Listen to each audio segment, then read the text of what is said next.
Bonjour à toutes et à tous, je suis Claire de la chaîne et de l'Instagram Quand Lydie dort Maman Cou. On se retrouve aujourd'hui pour ouvrir un nouveau vlog couture. Nous sommes le vendredi 1er mars. Alors hier j'ai dessiné un patron de la Coupe d'Or, je vous l'ai filmé, je pense que vous avez eu la vidéo certainement la semaine dernière ou il y a 15 jours. Et puis dans la foulée j'ai coupé mon tissu et on va le coudre ensemble. Donc j'ai coupé une toile dans ce tissu là. Alors je ne sais pas si vous allez le voir correctement. C'est un jeans, une toile de jean noir, une toile qui est stretch un petit peu, très légèrement. C'est une toile qui a un petit reflet comme ça, un peu doré. C'est pas vraiment du jean enduit, mais c'est pas du jean lisse. J'ai déjà fait mes pinces dessinées à la craie, je les ai bâties. Je vais les piquer. Donc j'ai préparé mes devants qui ont deux pinces. Là on a hop, le deuxième devant. Et puis j'ai... non, c'est le dos qui a deux pinces, qu'est-ce que je raconte. Et là j'ai mes dos qui ont une pince. Donc ça, je vais déjà les coudre à la machine. Hier j'ai tout bâti à la main hier soir. Et ensuite, on va commencer l'assemblage. L'intérêt de ce short, c'est qu'il avait un zip apparent. Donc pour ma toile, je pars avec un zip noir tout simple, basique, que j'avais acheté sur AliExpress. Je vais faire un test, mais si c'est concluant, ensuite j'aimerais bien pour le short définitif, utiliser un zip avec soit des dents métalliques un peu contrastantes, soit une tirette qui soit un peu sympa vu que ça va être un zip apparent. Au départ, je pensais partir sur ce type de zip là, des zips avec les dents métalliques, donc qui font vraiment une qualité sympa. Le problème, c'est que mon zip fait 18 cm. En fait, j'avais mal lu sur le patron. C'est pas 18, c'est 16. La hauteur de la fourche, donc ça veut dire qu'il faut un zip de 15 et moi mon zip il fait 18, donc je ne sais pas, je vais déjà faire ma toile avec ce zip là classique en 15 et puis on verra si c'est concluant ou non. Alors autre inconvénient, on va dire entre guillemets, de la Coupe d'Or, c'est que mon patron, je l'ai tracé, je l'ai vérifié, mais je n'ai aucun pas à pas pour monter le short. Donc là, je vais tout faire à mon idée. Je vais commencer par coudre toutes les pinces et ensuite, je vais réfléchir à comment je fais pour coudre le zip.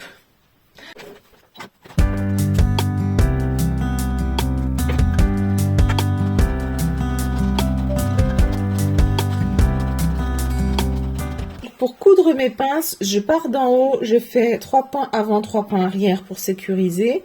Je couds le long de mon trait et par contre, comme vous avez vu, quand j'arrive au bout, je n'arrête pas ma couture, je laisse les fils, je vais faire des nœuds et puis rentrer les fils dans ma pince pour sécuriser tout ça. Donc ça y est, j'ai cousu mes pinces, j'ai bien repassé vers la couture côté. Maintenant, il faut que je pose mon zip. Donc j'avais fait un repère, ça c'est normalement le bas du zip, hein, c'est voilà, ça tombe juste. Le repère est au niveau du bas du curseur. Maintenant, la question que je me pose, c'est pour avoir le zip apparent. Soit je couds comme ça,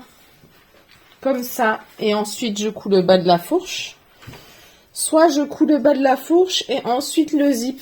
Je ne sais pas. Donc je vais commencer par essayer de poser le zip directement sur les devants et voir si j'arrive à coudre le bas de la fourche ou sinon je découdrai et je ferai dans l'autre sens.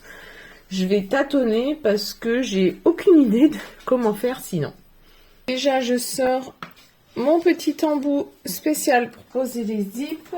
Ok, donc premier test, là j'ai cousu mon zip sur les deux devants. Donc en haut j'ai laissé 1 cm de marge pour poser la ceinture. Là, j'ai posé mon zip. Je suis allée jusqu'au repère de bas de zip que je m'étais fait.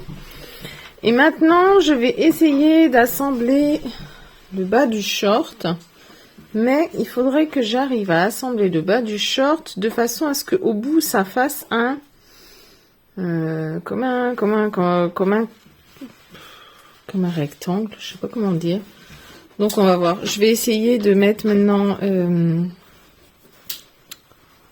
les fourches ensemble et de coudre jusqu'au repère, voir comment ça donne, comment ça tombe, si ça fait beau, si ça fait moche. Et puis, forte de cette expérience, on va voir.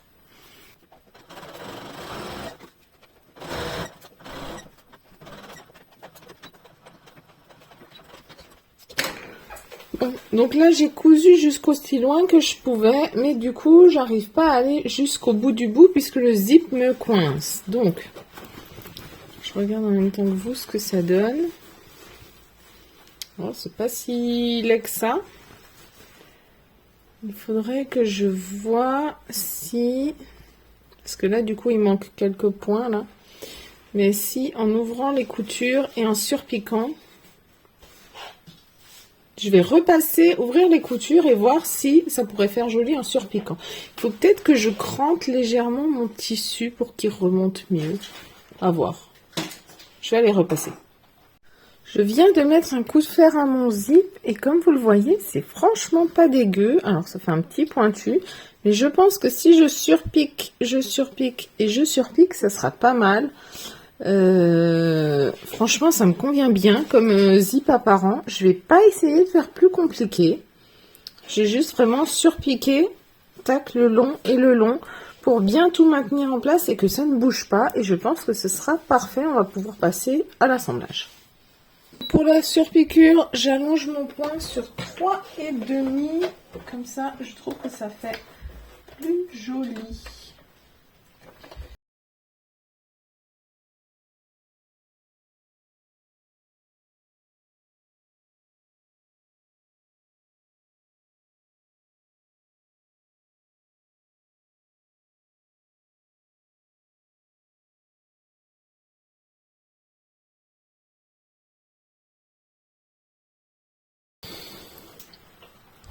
Mon petit zip surpiqué, c'est franchement pas mal.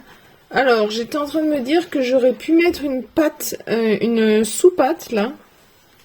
Je ne l'ai pas fait. Je vais voir à l'essayage et au porté si j'ai envie d'en mettre une pour le confort ou non. On va déjà finir la toile.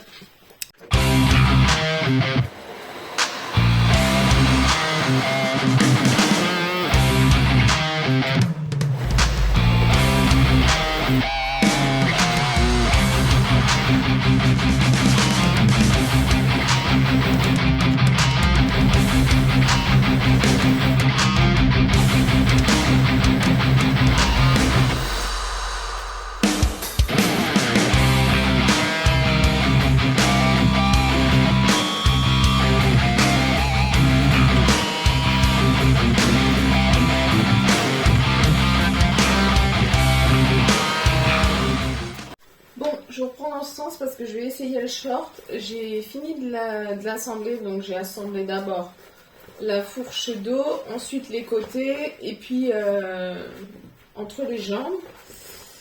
Au niveau de la taille, comme ça m'a l'air pas mal. Par contre, j'ai peur que ce soit un peu serré aux cuisses. Je vais l'essayer tout de suite. Bon, alors, j'ai le short sur moi. J'ai pas encore la ceinture. Là, il faudra faire, bien sûr, l'ourlet au niveau du bas des cuisses. Hein.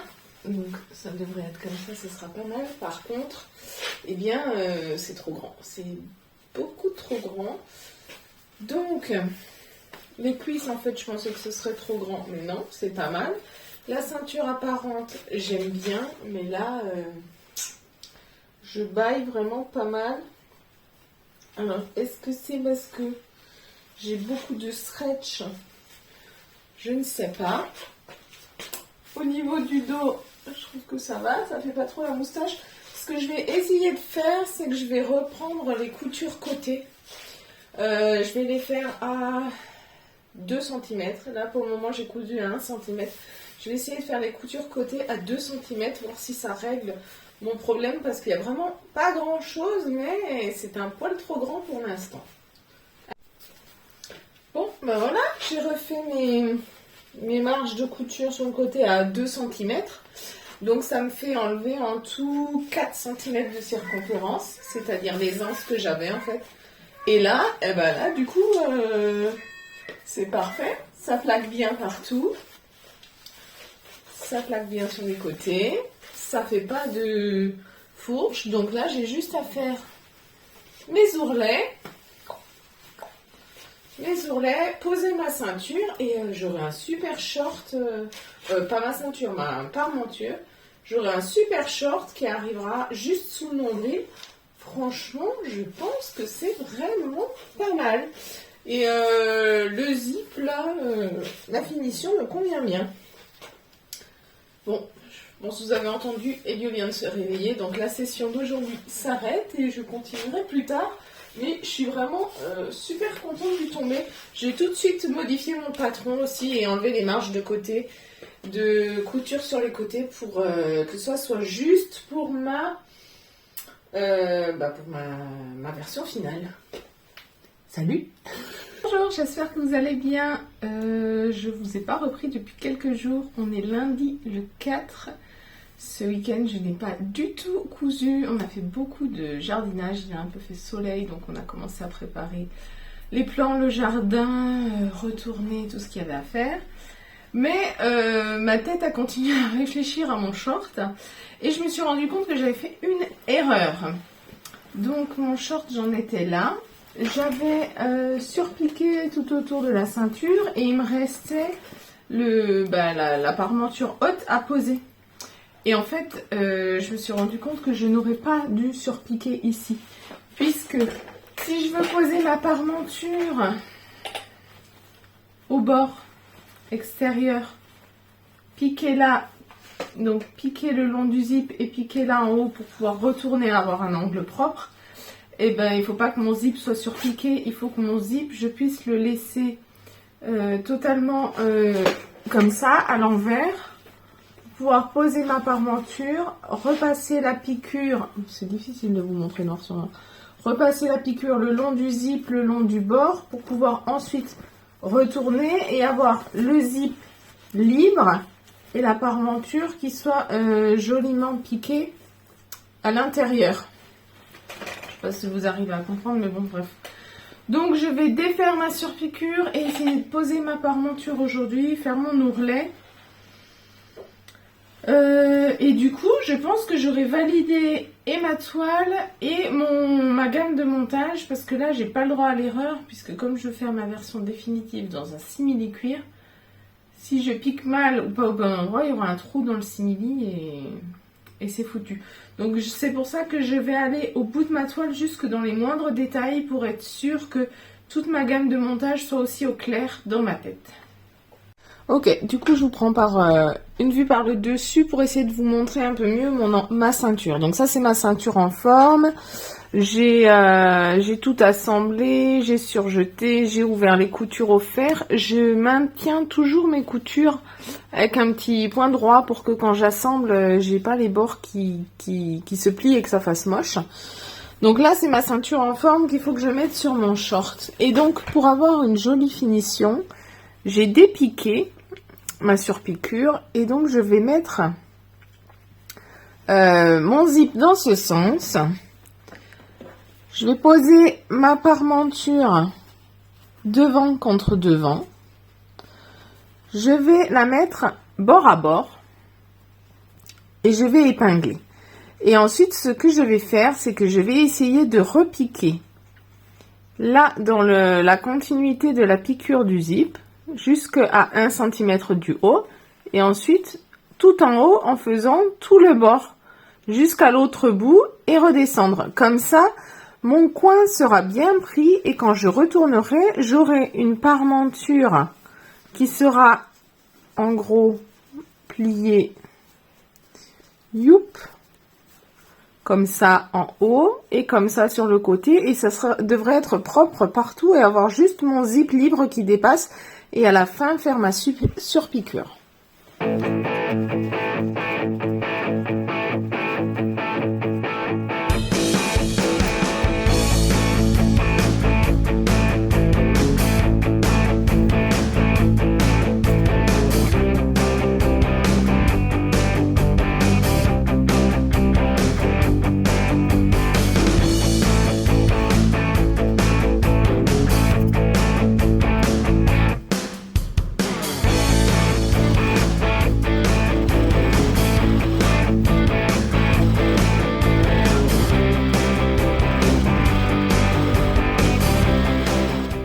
Bon, donc vous avez vu, j'ai tout piqué.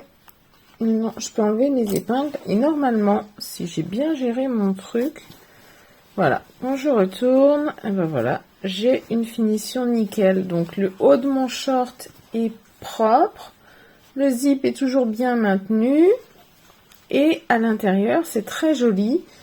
Donc, hop. On va vérifier le deuxième coin. Hop.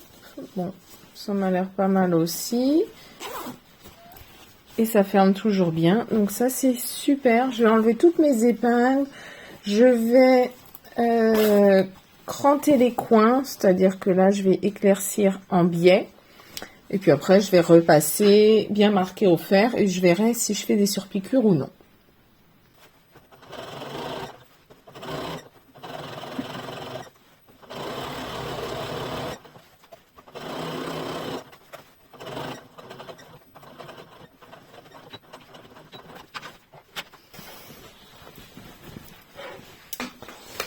Et voilà, j'ai fait mes ourlets. J'ai tout rabattu ma parmenture. Alors, j'ai pas envie de surpiquer ma parmenture parce que je pense que ça va se voir.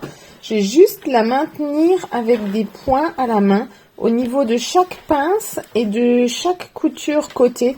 Donc, je pense que ça devrait être suffisant. Et on va aller l'essayer pour voir si ça me va.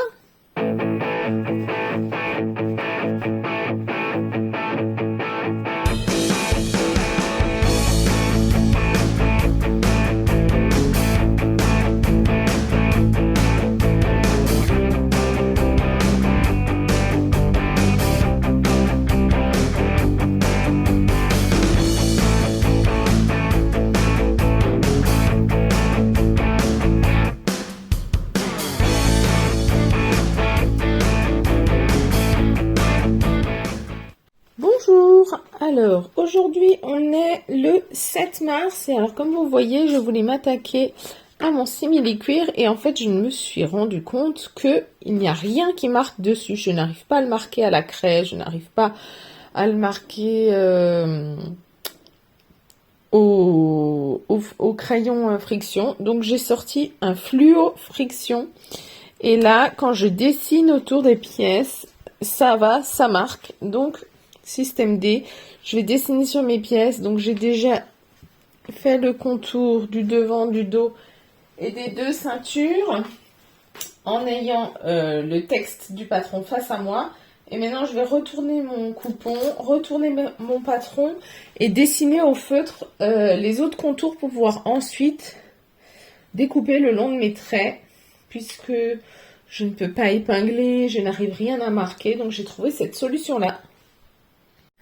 Bon, j'ai coupé toutes mes pièces et je sais pas si vous allez bien voir à la vidéo. Ici, j'ai dessiné donc pareil avec mon feutre friction la pince que je dois faire.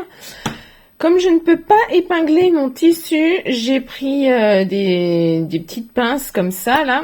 Et alors, ce que je fais, c'est qu'en fait, je plie mon tissu et j'essaye de mettre les dents de la pince au ras du trait d'un côté, et je vérifie que pareil le trait est bien au ras de la pince de l'autre. Là, vous voyez, mon trait il est là, j'ai ma pince dans le prolongement, pareil de l'autre côté. Et une fois que c'est parfait, je positionne toutes mes pinces jusqu'au bout pour savoir exactement comment je vais piquer, puisque je ne peux pas bâtir mes pinces sur cette matière-là.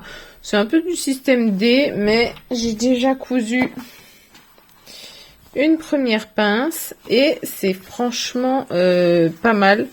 Je suis exactement, comme vous pouvez le voir, sur le trait de fluo des deux côtés, donc c'est concluant.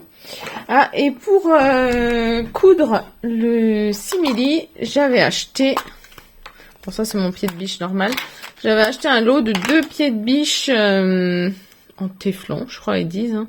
Donc là, le dessus c'est du plastique, mais le dessous qui entraîne c'est du téflon. J'avais trouvé ça sur Ali.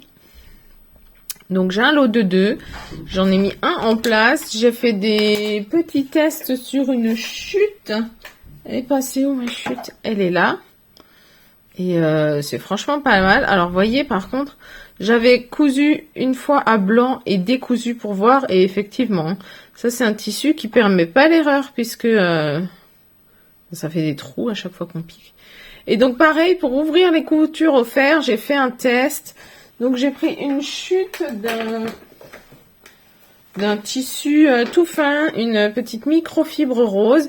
Et en fait, pour repasser, j'ouvre les coutures à la main et ensuite je mets ma petite chute et le fer tout doux sur 1,5 avec par contre la vapeur à fond la caisse. Et du coup, ça m'ouvre bien les coutures. Je pense que ça me permettra de faire des jolies finitions.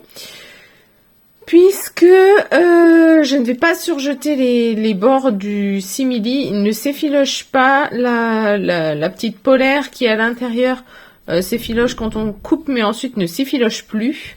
Donc je vais laisser mes bords accrus, donc je veux ouvrir mes coutures correctement. Et voilà, je vous reprends aujourd'hui rapidement pour conclure ma vidéo sur ce vlog La Coupe d'Or. J'espère que ça vous a plu. Je ne vous ai pas vraiment pris pour la couture du short en simili-cuir puisque j'ai respecté exactement les mêmes étapes que pour le short classique. Donc ça, c'était ma toile en jeans un peu effet enduit brillant noir. Je ne l'ai pas encore porté. Je pense que je vais plutôt le réserver pour la saison été, printemps-été, pour mettre avec des petits débardeurs, des petits crop tops, pour enfiler par-dessus le maillot de bain avant d'aller à la piscine par exemple. Je pense que ce sera un excellent basique pour le plein été, les vacances. Et puis ma version simili, donc je l'ai terminée, je l'ai assemblée exactement de la même façon. J'ai fait tout pareil, les finitions de la ceinture intérieure avec des points à la main un peu partout.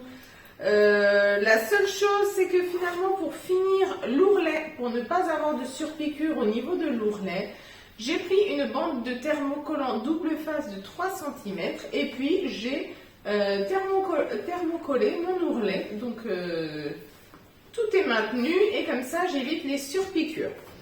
J'ai déjà porté mon short ce week-end. On a vu des copains, je l'ai mis. Avec une petite chemise septembre de Charlotte Ozou que j'ai en imprimé un peu graou comme ça.